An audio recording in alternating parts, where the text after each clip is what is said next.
My only... I still feel for them, though, because... And this is for Sony as well.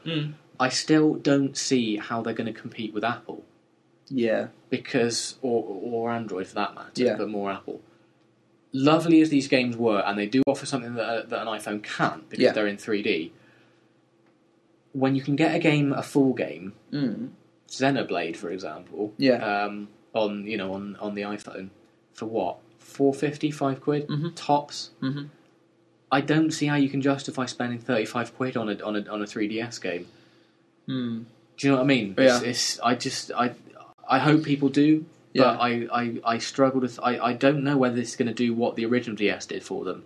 I'd say that issue might even be shared with the Xperia Play as well, trying to go up against the mobile gaming platform that is the iOS. Yeah. And I don't think it's because iOS is a particularly good gaming platform. No, it got there first. It's just so bloody cheap and it's so cheap, easy to get games for. So who knows? Watch this space. So that's maybe a slightly melancholy tone to end it on, but but on the whole, very positive. Very positive. I'm a lot more excited for it. I would say if anyone, actually, I think all the preview events are gone now. But, and I wouldn't worry about the pointless thematic because it's not really a game. No, it's a first impression. So I only had sort of half an hour's play time with it, but overall. Yeah, I'm looking forward to it. He did just do a thumbs up. You just can't see thumbs up, so it's getting my seal of approval. I'll put one on the YouTube video. A thumbs up. Do it. Yeah, nice. So let's move on to the retro corner.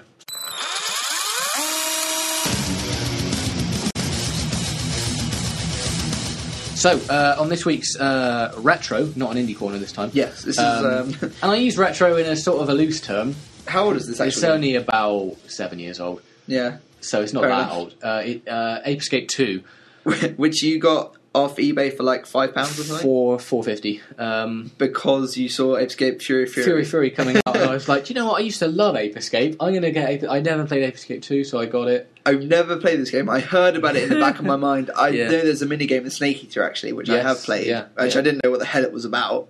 This is going to be a brief one, I think. Yeah, I saw you playing it, and I was like, this is so Japanese. What the hell is going on? I don't remember it being this Japanese, but it's it really is. so weird. It's just everything is a bit bizarre. All you're doing is monkeys escape, and they have, sentient control from a super monkey called Scepter.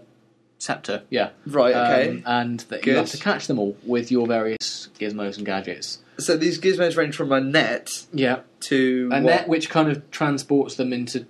other dimensions, basically. The catch animation for that, though, is fucking awesome. It's very Japanese, isn't it? It's like that slow motion time effect. Yeah, exactly. Wicked. You have like this sort of lightsaber, stun club type thing. A radar that can find monkeys, a little thing that you can, like a skidoo that you can swim with. Oh, your hula hoop as well. Yeah, hula hoop that makes you dash faster, slingshots. I'm only like 16% into it, and there's a lot more to go. I was like, what are you doing? I will say... say... I'm hula hooping to go faster. As a platformer, it's fucking shit. Really? There's one stage where I've been on, like the Haunted Castle one, where you have to jump between very basic platforms, just things that are moving left and right, that in any other platformer, like, I don't know, like Mario, Ratchet and Clank, Jack and Daxter, Banjo-Kazooie, any of them, would be absolutely easy. It's really fucking hard in this game, because you just move so spasticatedly. And you jump, the jump, you might as well call it hop rather than jump, because it's like, it's so pathetic.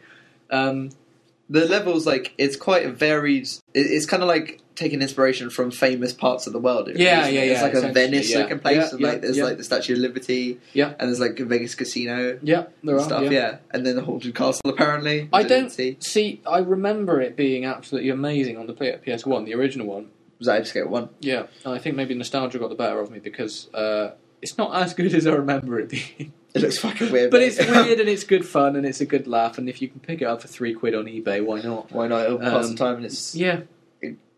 humorous. It's humorous, yeah. It's very Japanese. Yeah. It's one of the only games that I've played where they actually, for the UK version, they've actually localised the languages, and they have actual English actors. Yeah, it's not even American, it's English, it's like British accent. Yeah. It's kind of weird. It's weird, actually, yeah. It's like, we sound a bit odd doing it. The only other games where I think British accents go down well are basically Fable 3, when you've got like... Fable wouldn't Stephen be Fable Fry. without English accent. And maybe Little Big Planet with Stephen Fry again. Just Stephen Fry, basically. Just Stephen Fry, basically, yeah. Any game, if it's going to be British, it's got to be Stephen Fry. Absolutely, yeah. So that's all there really is to say on Ape Escape 2. It's an old game. So you enjoyed it. Not as much as you thought you would, but for the money, definitely worth it. Yeah, it's only fun. It's only £3 or £4. Bit crazy looking, fun. Bit crazy to play. Yeah, cool. It gets really hard. Yeah. So yeah. Yeah, I saw monkeys with machine guns. Yeah. So yeah. Yeah, they don't fuck around. Let's move on to the tech news.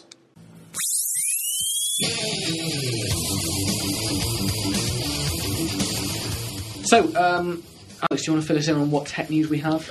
Because of Mobile World Congress, there's not a huge amount to talk about. There's just a couple of things. I thought we've covered tech quite well this week. Yeah, but there are a couple of things. We'll do a serious one, and then the funny one. The serious one is basically Tegra 2 is NVIDIA's kind of processing chip baby at the moment. Yes. There's some Tegra 2 tablets and phones coming out. I think the Droid Bionic in the US is using a Tegra 2 chip. Basically, it's a very efficient processor. A dual core, I think. I'm not even at the moment, sure. I believe yeah. But basically, they have announced a quad core called Cal-L SoC, or SoC. I don't know really what that stands for. But it's effectively, it's a quad core NVIDIA chip in a tablet, basically. And it's a tiny little chip. It's basically going to be going in tablets. And is this going to be GPU or is it CPU or is it both? I think it's a bit of both. I mean, they don't mention it as GPU uniquely. What does GPU cores contain within? Oh, it's both. Yeah, it's both. It is both. It's both. So, well, it kind of have to be because you can't really have two chips in a. I suppose there is space in a tablet, but either way, that's going to battery drain if you have more than one chip. But it's like the precursor, basically, to the Tegra 3. Yeah. So maybe by the end of this year or next year, it'll be coming out, and you can output. Well, there's some pretty impressive stats with the resolutions. You can get anything up to 2560 by 1600 monitor resolution. Well, that's excellent, assuming you can have a tablet that actually has that kind of resolution, which of course you can't. So, but if you output it to an HDTV, for example... Oh, you can output this too? Yes. Okay, that's fine. That's the thing they were impressed by. You could output and also have something going on the screen of the tablet at the same time, or whatever the demo device they were using. And there was no lag. Have we got any kind of measure of how good graphically this is? Does it say... doesn't seem to be... Oh, hang on. Talking about power efficiency. There's a demonstration. Around 720p with 650 enemy soldiers on the field. This is Great Battles Medieval, which is sort of like a tech demo. It's something they use to measure. It's one of those sort of... if you've ever seen games where you can do a GPU test on them. Yeah. It's one of those kind of bits of software. So they managed to run 650 enemy soldiers on the field at 720p.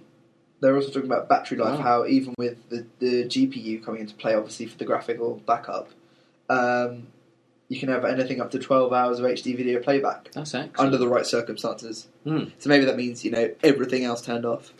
Still. That's not bad. That's not pretty bad. Good. I think that's actually more than the iPad can muster, isn't it? Probably, yeah. I wouldn't be surprised. Yeah. I think it's like 8 hours maybe for video playback on the iPad. Yeah. So that's pretty awesome. Yeah. And the funny bit of news? The funny bit, I think you should because you found this one. This is fucking genius. What the hell? Yeah, I don't know. Well, as you know, we always like to, shoehorn in a bit of amusing trivia. Dell employees have basically been arrested for poor decision-making skills. This is something we picked up on Engadget's, one of their columns. Basically, at the Dell HQ campus... this actually was a kind of a marketing ploy, but basically a suspicious man who was carrying two kind of metal objects walked into Dell's HQ campus dressed as a Hell's Angel biker, wearing a flaming skull mask, and basically told everyone, started shouting at everyone, "Get to the lobby now." At which point people called the police. Because this random guy who no one knew about. And the police came in and basically sort of, got him on the ground and arrested him, along with a couple of other employees, because I think that these employees must have been in on So they're trying to stop the police going, no, it's okay. And they were arrested for kind of interfering with the course of justice.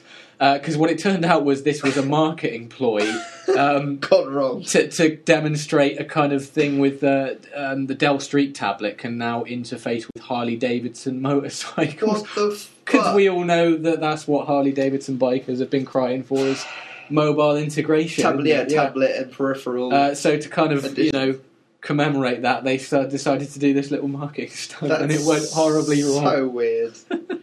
So yeah, fail from Dell, fail from... Yeah, all fail, and yeah, what a funny...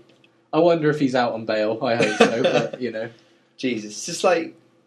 So next time you do something that involves telling, innocent employees to kind of effectively role-playing aggressive do behaviour, what I say, be careful. Perhaps give a bit of consideration that some of them might have the foresight to call the police. Take them some cupcakes instead or something. Do that. Safer. Yeah, just make it a bit cheesier so they actually know it's kind of... Yeah, what the hell. Yeah. Anyway, last but not least, our shout-outs for the week. Yes, do you want to lead with yours first? Yes, they're both black. They're both black. I'll leave it at that. No, I won't.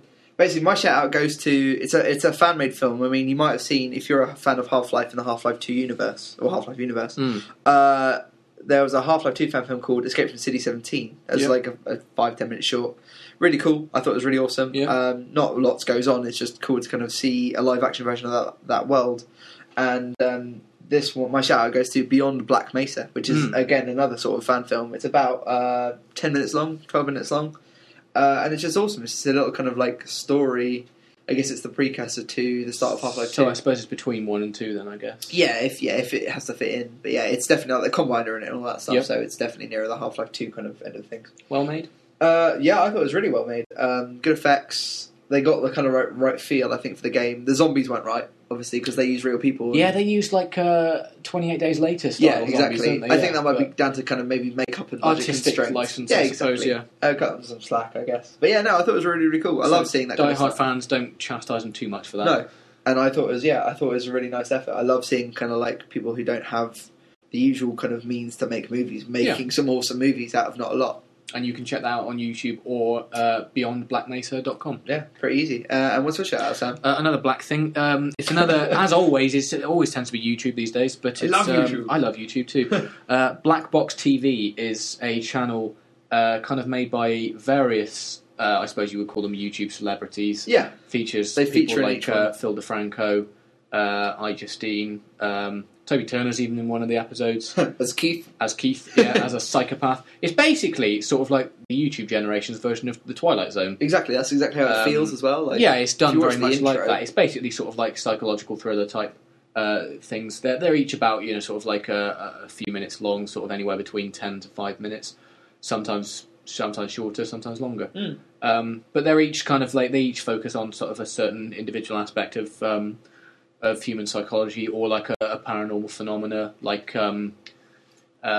ghosts. Well, yeah, or the ability to kind of go back in time and replay an event, that kind of thing.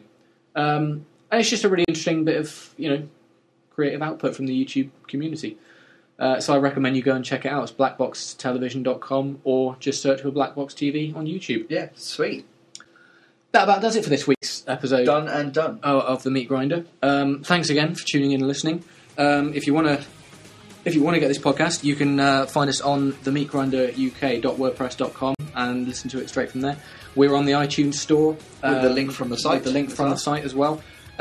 You can find us by getting our RSS link, which again is on the website, and you can paste that into any podcast supporting media player, as always. We are now on YouTube, or by the time this episode is finished and you listen to it, we will be on YouTube, so you can get us that way as well. And we know it will be split into parts, but I'll try and playlist them so that they automatically run into each other. Exactly. So you'll only have to wait a few seconds for the next set of words that we say. Yes. And if you have just listened to us on YouTube, I hope you enjoyed it. I hope it worked well. I hope it worked well. Do give us your feedback and comments. We need as much of them as possible. Speaking of which, you can follow us on Facebook and Twitter. Exactly. We are Meat Grinder UK on Twitter. Yeah. So at Meat Grinder UK if you want to address us. And Facebook, just do a search for The Meat Grinder. Yeah. The link again is on the website, themeatgrinderuk.wordpress.com. It's all there. So thanks again for listening. Do tune in to next week's episode, where we will be giving you the latest gaming and tech news as ever. Thanks again for listening. I've been Sam. I've been Alex. And we'll see you next time. Ta-ta.